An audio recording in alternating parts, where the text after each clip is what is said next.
The Fastnet race, renowned for its prestige and grueling challenges, turned into a nightmare of epic proportions in the summer of 1979, etching its name as the deadliest yacht race to date.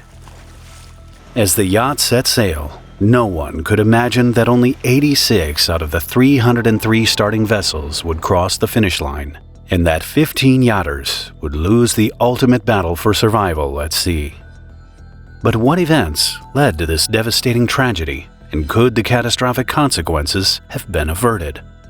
The stage was set for the peak test of skill and endurance as the fleet set sail in the renowned Fastnet race. The 605-mile race, organized by the Royal Ocean Racing Club, was internationally renowned as the pinnacle of yachting prowess. The race kicked off at Cowes on the Isle of Wight, a spiritual home for British sailing, and took competitors on a demanding course through the English Channel into the volatile waters of the western approaches. The goal was to round the Fastnet Rock, an exposed outcrop crowned by a solitary lighthouse, before returning to the finish line in Plymouth. The 1979 edition witnessed a formidable fleet of over 300 boats and approximately 2,500 sailors, drawn to the allure and challenge of this iconic race. The estimated time for completing the race ranged from several days for the fastest boats to around 6 days for others, depending on weather conditions and vessel capabilities. The event saw a fleet of boats with a strong emphasis on speed, which sacrificed safety considerations. Critics later said some racing yachts did not weigh enough, were too wide, and had too shallow hulls. These designs did not provide enough stability in rough ocean conditions or bad weather. These lightweight, streamlined vessels aimed to gain a competitive advantage in the race. But when a storm brewed, their design flaws became horrifically evident. Despite being recognized as a technically challenging race, the potential for severe weather was deemed pretty low. It was summer, and previous races had encountered only moderate to strong winds, leading participants to believe that the likelihood of confronting storm-force winds was low at the start of the race. In 1979, computer weather forecasts were not readily available.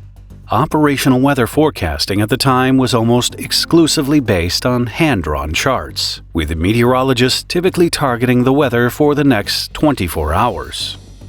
These predictions were reasonably precise, but in the face of swiftly evolving severe weather occurrences, results were pretty poor. Most of the competitors got their forecasts from BBC Radio. The 6 p.m. shipping forecast for the day brought news of near-perfect conditions. One yachter even described it as, quote, like going on holiday. Our start was at 1:20 on the 11th, and it was about 15 knots, gentle force 3. It was a beautiful day, and we were up for a great start. But, unbeknown to participants, a gale was brewing some 2,000 miles away over the Atlantic. A sudden so-called weather bomb was developing. As the yachts made their way down the Solent Strait, they encountered gentle winds, but as they rounded Land's End, the fog lifted, and the true test of their resilience began. On Monday, August 13th, the depression intensified, and the first indications of Force 9 winds emerged. By that evening, competitors found themselves in the clutches of a relentless extratropical cyclone, marked by powerful winds and monstrous waves that would last unabated for the next 36 hours.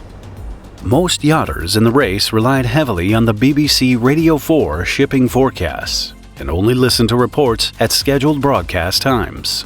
Unfortunately, the first gale warning came shortly after the 13:55 forecast. The notice of Force 9 came less than an hour after the 17:50 forecast, and the warning of Force 10 came at 22:45. This unfortunate timing, combined with the storm's rapid development, meant there was little opportunity for anyone to seek shelter or prepare for its brutal onset. The storm's fury intensified with every passing hour, as waves grew in size and ferocity, lashing the boats with relentless force. Chaos reigned as yachts capsized, masts broke, and crews were thrown into individual battles with the elements. By the early hours of Tuesday, August 14th, the storm was in full force, and distress flares lit up the dark sky. The wind reached hurricane strength, gusting at speeds exceeding 70 miles per hour. The sea swelled, creating monstrous waves estimated at around 50 to 60 feet that towered over the racing yachts, relentlessly hammering them from all directions. The combination of hurricane-force winds, towering waves, and torrential rain created a nightmarish scenario for the sailors. Visibility plummeted, making it nearly impossible to navigate or spot hazards. The crews were thrust into a harrowing battle against the elements, fighting to keep their boats afloat and maintain control amidst the chaos. Safety harnesses dangled sailors precariously over the rough sea, and cabins became battlefields with galley stoves and food becoming deadly projectiles. The towering waves crashed over their decks, sweeping away equipment and inundating cabins. Sails were torn apart by the relentless wind, leaving the vessels vulnerable and difficult to operate. The force of the waves and wind caused structural damage to the hulls, rigging, and masts of many yachts, rendering them helpless in the face of the raging storm. For those trapped in the heart of the raging ocean, time seemed to stretch into an eternity. Scenes of capsizing and knockdowns became common occurrences as the sea tossed about the boats. Some vessels were completely overturned, leaving their crews clinging to the upturned hulls or life rafts, desperately holding on for dear life. Others suffered catastrophic failures, with masts snapping under the immense pressure. The era's lack of GPS and communication technology further exacerbated the dangerous situation. Those with radios sent a flurry of mayday calls, which filled the airwaves, resulting in a massive air-sea rescue operation. Royal Navy, RAF, and civilian vessels, alongside 14 lifeboats, launched a daring mission to save the imperiled sailors in the following days. Many of the missions were carried out over 60 miles from land. Helicopters battled against fuel limitations as their brave crew members performed hair-raising rescues from life rafts and stricken boats tangled in the collapsed rigging. Tales of heroism and loss were abound. Aboard the 30-foot Grimalkin, 2 of the 6 crew members had died, while a third was left for dead. Now, I do know that Matthew Sheehan, David Wheeler and Mike Doyle had actually left in the life raft, leaving me alone. Now, they had a decision to make, which was that they thought myself and Jerry were dead. I stayed on the boat bailing, using Jerry as a sort of conduit for my anger and also some inspiration, until 12 hours later, round about 12 hours later, I was picked up by a Royal Naval Sea King, which I saw coming over the horizon. Over 130 yachts were saved in British history's biggest peacetime life-saving operation.